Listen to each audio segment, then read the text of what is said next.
আসসালামু আলাইকুম ভিউয়ার্স। আজকে আমরা যাচ্ছি কক্সবাজার লাবণী পয়েন্ট থেকে টেকনাফ জিরো পয়েন্ট সাবরাং বেড়িবাঁধ পর্যন্ত। এই সমস্ত পথটা জুড়ে বাংলাদেশের অপরূপ সৌন্দর্য আমরা উপভোগ করব এবং আপনাদেরকেও দেখাবো।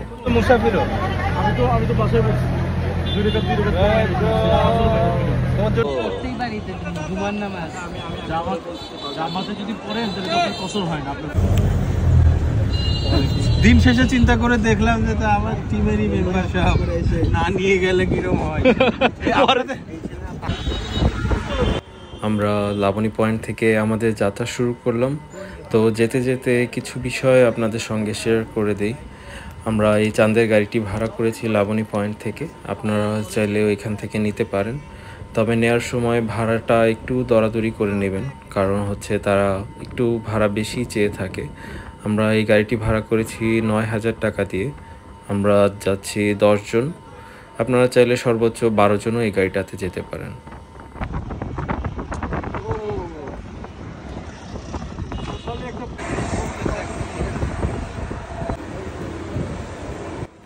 এই মুহূর্তে আমরা যেই লোহার ব্রিজটি পার হয়ে যাচ্ছি তার তলদেশ দিয়ে খুব সুন্দর একটি নদী প্রবাহিত হয়ে যাচ্ছে। এই নদীটিতে চাইলে কায়াকিং করা যায়। আমরাও হয়তো কোনো একদিন আসবো, এখানে কায়াকিং করব, আপনাদেরকেও দেখাবো আমরা কীভাবে কায়াকিং করছি। নদীর চারপাশের পরিবেশটা খুব বেশি মনোমুগ্ধকর ছিল। আপনারা এখানে চাইলে সাম্পান নৌকা নিয়েও ঘুরতে পারেন।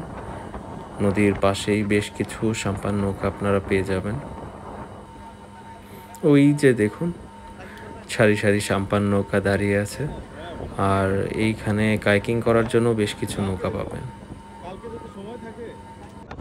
যতই ভেতরের দিকে যাচ্ছিলাম, প্রকৃতি তার অপরূপ সৌন্দর্য যেন আমাদের কাছে মেলে ধরছিল। আমরা কিছু মুক্ত পাখির ন্যায় বাতাসে ভেসে বেড়াচ্ছিলাম।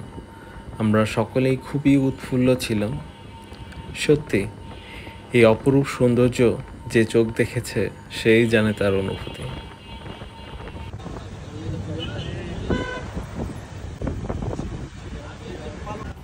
এটি বাংলাদেশ নেভির তৈরি একটি জেটি। এটি মূলত বাংলাদেশ নেভির যে সকল শিপ রয়েছে সেই শিপগুলো নোঙর করার জন্য জেটিটি ব্যবহৃত হয়। মেরিন ড্রাইভের এই রাস্তার পাশেই আপনারা পেয়ে যাবেন খুব সুন্দর সুন্দর কিছু রেস্টুরেন্ট। আপনারা চাইলে দুপুরের খাবারটাও এখানে সেরে নিতে পারেন।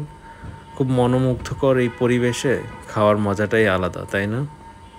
সমুদ্রের তীরে মাথা উঁচু করে দাঁড়িয়ে থাকা সাম্পানগুলো তার আপন সৌন্দর্যের মহিমায় কেবলই যেন আমাদের কাছেই টানছে।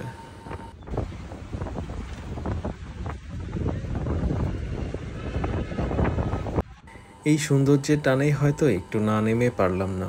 দূর থেকে বীজটা বেশ সুন্দর মনে হচ্ছিল, তো সবাই ভাবলাম বীজটা একটু ঘুরে দেখা যাক।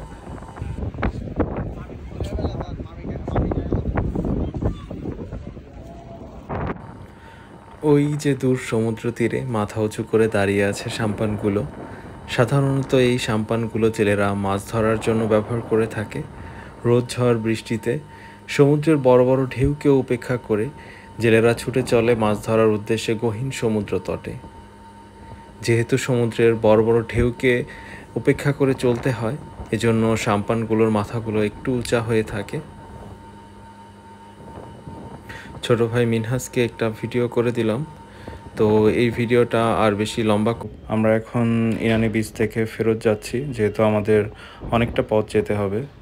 আরেকটা কথা যেতে যেতে বলি, দেখুন চারিদিকে কি পরিমাণে নোংরা। আসলে আমাদের এই দেশটাকে আমরা এভাবেই নোংরা করে থাকি, খুবই অসচেতনভাবে যেখানে সেখানে যত্রতত্র ময়লা ফেলে থাকি। আমি একটা ভিডিওতে দেখিয়েছিলাম যে প্লাস্টিক দানব, আসলে এই প্লাস্টিক বজ্রগুলো একদিন আমাদের উপরে প্লাস্টিক দানব হিসাবে আসবে। সো প্রকৃতির ক্ষতিগুলো আমরা নিজেরাই করছি।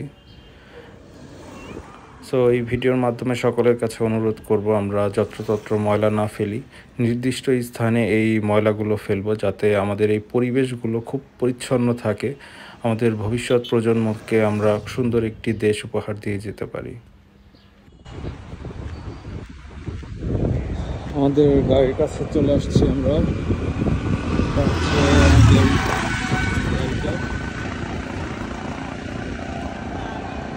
সারাদিন আমরা এই গাড়িটা নিয়েই ঘুরবো। আমরা টেকনাফ পর্যন্ত যাব, 0 পয়েন্টে যাব।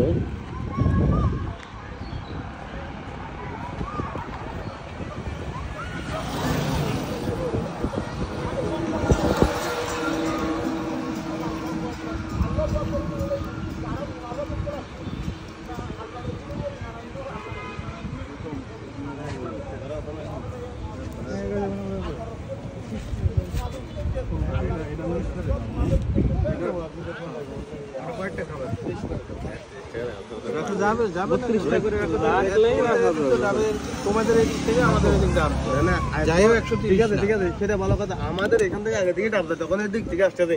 আপনার এটা গুলো আসছে নোয়াখালী থেকে, এটা হচ্ছে আমাদের লোকাল ডাব, এটা নোয়াখালী থেকে আসছে। এই ডাবগুলো ছাত্রীরা করতে না ভাই আমাদের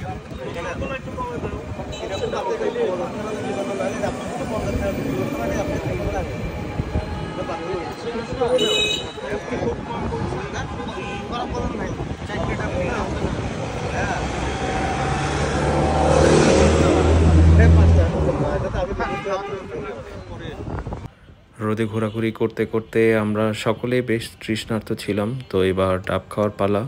কক্সবাজার এসেছি, আর ডাব না খেলে কি হয়?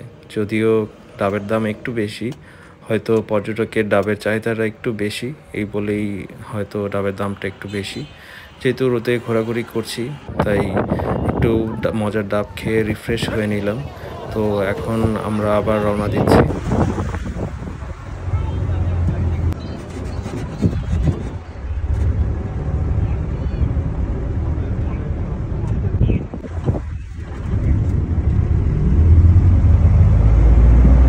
বিশাল যাবো না রাসেল ভাই।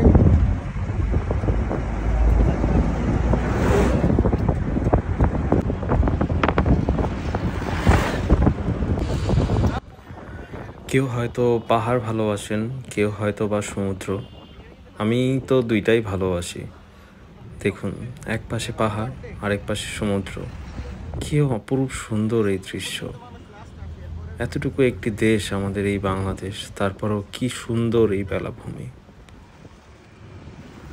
এই মুহূর্তে আমরা পাটোয়া টেক চলে এসেছি। দেখুন, এখানে সমুদ্রটা বেশ কাছাকাছি চলে এসছে পাড়ের। এখানে বেশ ভিড়, অনেক মানুষই বিচে মজা করছেন। আমরা এখানে নামবো না, যেহেতু আমাদের অনেকটা পথ যেতে হবে।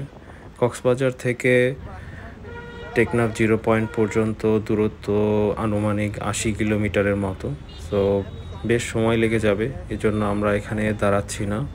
আমরা সামনে গিয়ে একবারে দাঁড়াবো। কক্সবাজার থেকে যতই ভেতরের দিকে যাচ্ছি, সৌন্দর্য যেন ততই বৃদ্ধি পাচ্ছে।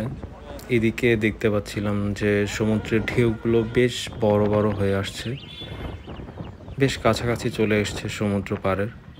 তো আমাদের যেহেতু অনেক পথ যেতে হবে, আমরা এখানে দাঁড়ালাম না, আমরা গাড়ি থেকেই চারপাশটা দেখতে দেখতে যাব। চারপাশে যতই যাচ্ছিলাম দেখছিলাম চারিদিকে সুপারি আর হচ্ছে নারিকেলের বাগান। সব সুপারি গাছ, চারিদিকে সুপারি গাছ শুধু।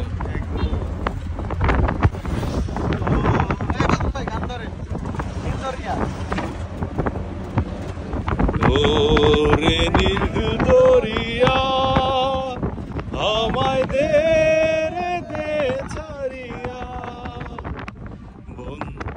আজান দিতেছে, ওই যে সোয়া চারটা আজান দিতেছে, আজান দিচ্ছে। তো আমরা গান বন্ধ করে দিলাম। অবশ্যই আজানকে সম্মান করতে হবে আমাদের।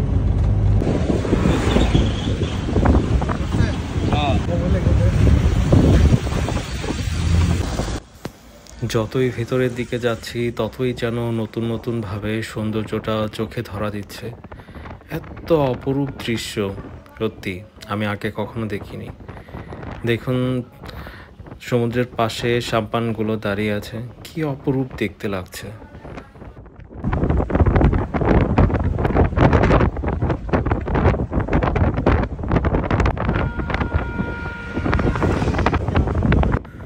সমুদ্রের পাশেই বেশ কিছু সল্ট বেড দেখতে পেলাম। সাধারণত উজানের সময় সমুদ্রের পানি ক্যানালের মাধ্যমে এই লবণের ক্ষেতগুলোতে নিয়ে আসা হয়।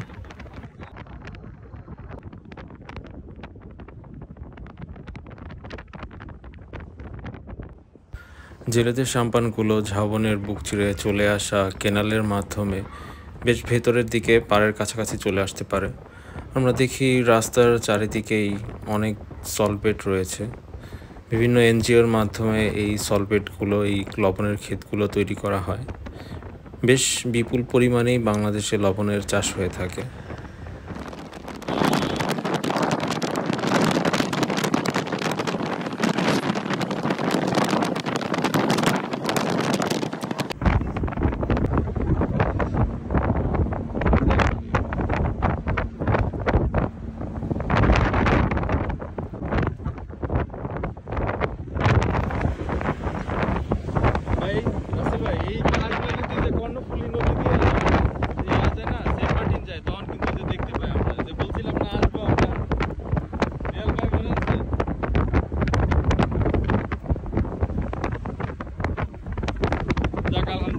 চলে আসলাম না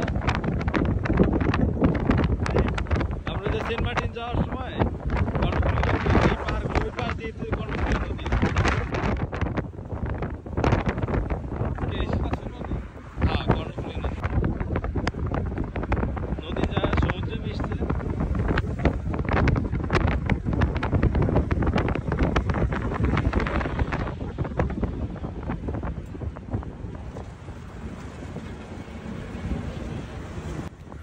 সত্যি কি অসাধারণ এই ছুটে চলা। কোনো একদিন ওই যে দেখা যায় উঁচু উঁচু পাহাড়গুলো, তার ওই পাশ দিয়ে বয়ে চলা নদী দিয়ে সেন্ট মার্টিন যাচ্ছিলাম। তখন একদিন ভাবছিলাম যে কোনো একদিন ওই পাশের মেরিন ড্রাইভ রোড দিয়েও যাব।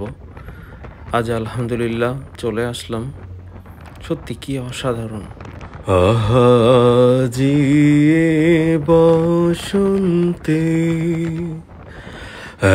এত ফুল ফোটে, এত পাখি ডাকে, এত পাখি গায়, আজি বসন্তে। বসন্তের এই অপার সুন্দর বেলাভূমিতে শীতের আধো আধো শীতল হাওয়া গায়ে মেখে আমরা ছুটে চলেছি যেথায় দিগন্ত গিয়ে মিশেছে নীলিমায়। যতই ভেতরের দিকে যাচ্ছিলাম আর ওই যে মাথা উঁচু করে থাকা পাহাড়গুলোকে দেখে ভাবছিলাম বেশ কিছু বছর আগে পাহাড়ের ওই পাশ দিয়ে বয়ে চলা নাফ নদী দিয়ে যাচ্ছিলাম সেন্ট মার্টিনে। সেদিন ভেবেছিলাম ইনশাল্লাহ কোনো একদিন পাহাড়ের ওই পাশটা দিয়েও ঘুরবো, মেরিন ড্রাইভ রোড দিয়ে ভেতরটা গিয়ে দেখব। সত্যি এই পাশে না আসলে কক্সবাজার টেকনাফ এই রোডটা যে এত সুন্দর জানতেই পারতাম না। একদিকে তাকিয়ে সমুদ্র দেখছিলাম, আর একদিকে উঁচু উঁচু পাহাড়গুলো। সত্যি কি অভূতপূর্ব এই সৌন্দর্য। আয়তনের দিক থেকে খুবই ছোট্ট একটি দেশ বাংলাদেশ, তবুও সত্যি কত কিছুই না রয়েছে দেখার মতো এই দেশে। ওই যে দেখা যাচ্ছে মাচার মতো করে রাখা, এগুলো মূলত পানের বরজ। বাংলাদেশের এই সাইডটাতে দেখলাম বেশ পানের চাষ হয়। সারা রাতের জার্নিতে সকলেই বেশ ক্লান্ত ছিলাম, তবুও এই সৌন্দর্য না দেখে কি ঘুমিয়ে থাকা যায় বলুন তো? যতই ভেতরের দিকে যাচ্ছিলাম প্রকৃতি যেন তার অপার সৌন্দর্যের মহিমায় আমাদের মন ভিজিয়ে দিচ্ছিল।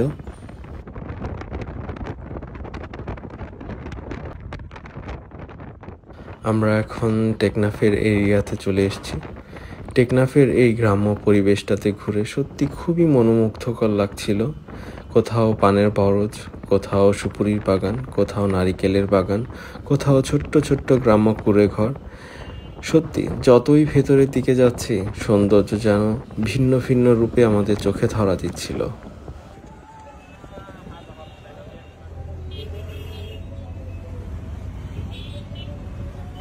এদিকটাতে বেশ কিছু সুন্দর সুন্দর রেস্টুরেন্ট পেয়ে যাবেন। আপনারা চাইলে এখানে দুপুরের খাবারটা সেরে নিতে পারেন। আমরা এখন এখানে দাঁড়াচ্ছি না, যেহেতু আমাদের আরও অনেকটা পথ যেতে হবে। আমরা সানলাইট থাকতে থাকতে 0 পয়েন্টে যেতে চাই। আগে 0 পয়েন্টে ঘুরে দেন কোনো একটা রেস্টুরেন্টে বসে হয়তো আমরা খেয়ে নেব।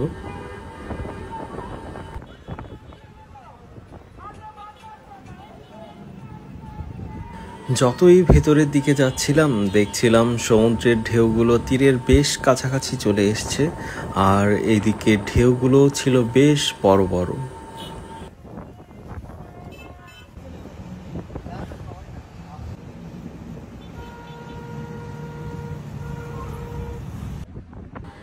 কি অপরূপ সুন্দর লাগছে দেখুন। বেশ কিছুদিন যাবতই ভাবছিলাম যেথায় সমুদ্রের তীরে এবং রাস্তার ধারে রয়েছে সারি সারি সুন্দর সুন্দর সাম্পান, সেখানটাতে যাব। আজ চলে এলাম আলহামদুলিল্লাহ। সত্যি এখানটাতে আসতে পেরে যেন এক অপার সৌন্দর্যের সাক্ষী হলাম।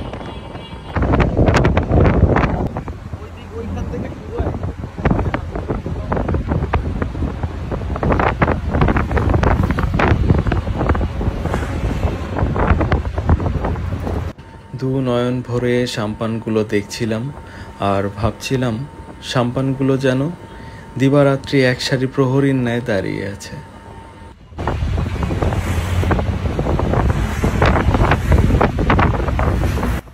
আমরা এখন এখানে দাঁড়াবো না, যেহেতু আমাদের ফার্স্ট মিশন সাবরাং বেরিবাঁধ 0 পয়েন্ট। সো আমরা আগে সেখানে যাব, দেন আবার এখানে ব্যাক আসবো।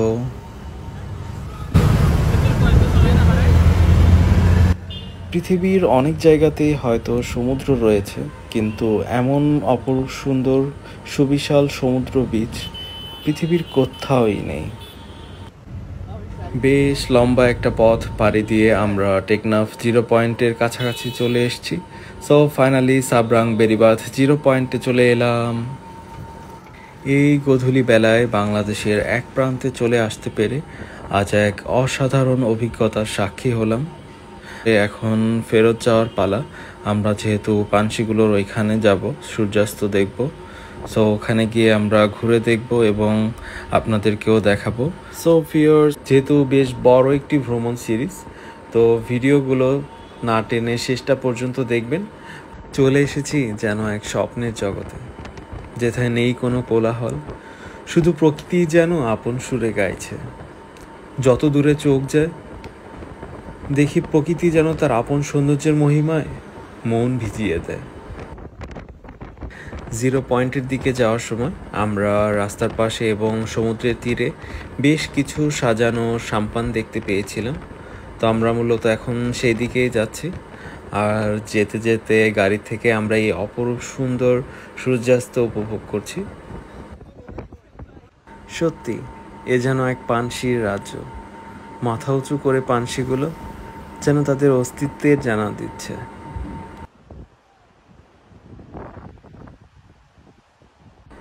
কি সুন্দর এই দৃশ্য! যে নয়ন দুখানি এই অপরূপ সৌন্দর্য উপভোগ করেছে, সে হৃদয় জানে কি অসাধারণ এই অনুভূতি।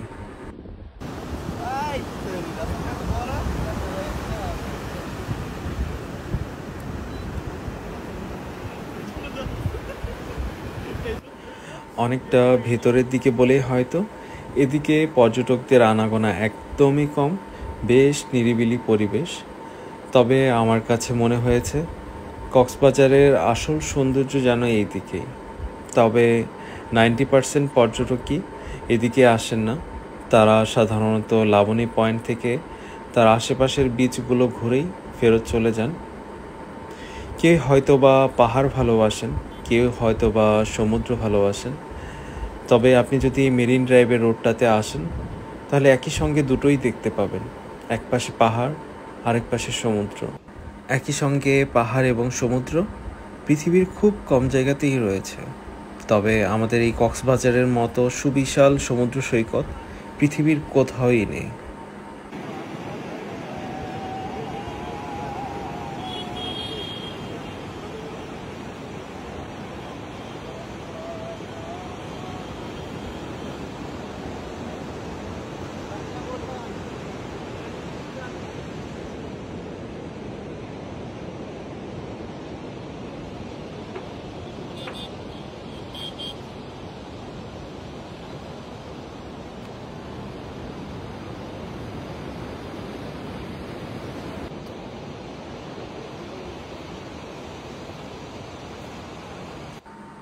পানশিগুলোর নির্মাণ শৈলী দেখে মনে হয়েছে এগুলো শুধুই যেন কোনো নৌকা নয়, এ যেন এক ওয়ার্ক অফ আর্ট।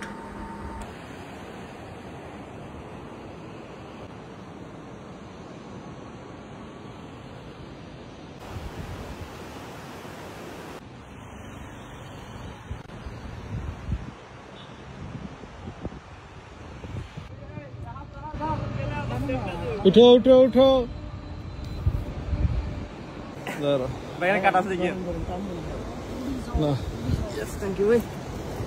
যান যান আসেন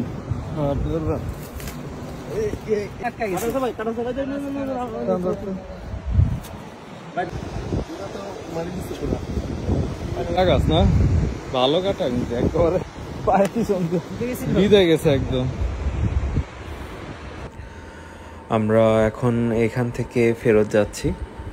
যেতে নাহি মন চায়, তবুও যেতে হবে, যেহেতু আমরা সারাটা দিন একটানা এসেছি।